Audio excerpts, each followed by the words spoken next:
ಈಗಲೂ ಅಷ್ಟೇ ನಾವು ಹಳೆ ಕಾಲದಿಂದ ಒಂದು ರೂಢಿ ಮಾಡ್ಕೊಂಡ್ ಬಂದಿರೋ ಒಂದು ಆಚರಣೆ ಹಾಕ್ಬಿಡ್ಬೇಕು. ಅವಾಗಿನ ಕಾಲದಲ್ಲಿ ನನ್ನ ಮಕ್ಕಳು ಕೂಡ ನಾನು ಈ ಬಜ್ಜೆ ಜಾಕಾಯಿ ಅಂತೂ 100 ಅಲ್ಲ 200% ನಾನು ಹಾಕಿದ್ದೀನಿ, ಮಕ್ಕಳು ಕೂಡ ತಿಂದಿದ್ದಾರೆ. ಸೊ ಆರೋಗ್ಯವಾಗಿಯೂ ಇದ್ದಾರೆ. ಸೊ ಹಂಗಿದ್ಮೇಲೆ ಇವಾಗ ನನ್ನ ಮೊಮ್ಮಗಳಿಗೆ ಯಾಕೆ ಹಾಕ್ಬಾರ್ದು? ಸೊ ನಾನು ಕೂಡ ಇವಾಗ ನೋಡಿ ಇಲ್ಲಿ ಬಂದು ದೇಸಿ ತುಪ್ಪದಲ್ಲೇ ಬಂದು ಜಾಕಾಯಿನ ತೇಯ್ದ್ಬಿಟ್ಟು ನನ್ನ ಮೊಮ್ಮಗಳಿಗೆ ತಿನ್ನಿಸ್ತಾ ಇದ್ದೀನಿ. ಸೊ ಇದು ತಿನ್ಸೋದ್ರಿಂದ ಏನ್ ಯೂಸು ಅಂತ ಅಂದ್ರೆ ಮಗುಗೆ ಬಂದು ಸೊಂಟ ಬಂದು ಸ್ಟ್ರೆಂತ್ ಬರುತ್ತೆ, ಮತ್ತೆ ಕಫ ಆಗಲ್ಲ, ಅದ್ರ ಜೊತೆಗೆ ಬಂದು ಡೈಜೆಷನ್ ಪವರ್ ತುಂಬಾನೇ ಚೆನ್ನಾಗುತ್ತೆ. ಯಾಕಂದ್ರೆ ನಮ್ಮ ಪಾಪು ತುಂಬಾ ಅಳ್ತಿದ್ಲು.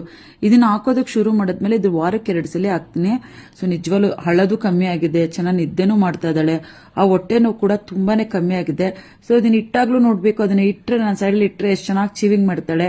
ಅದು ತುಂಬಾನೇ ಒಂಥರ ಟೇಸ್ಟಿಯಾಗಿ ಕೂಡ ಇರುತ್ತೆ ಮಕ್ಕಳಿಗೆ. ಏನ್ ಅಷ್ಟೇನು ಅದು ಒಂಥರ ಖಾರ ಗೀರ ಅಂತೆಲ್ಲ ಏನು ಅನ್ಸೋದಿಲ್ಲ.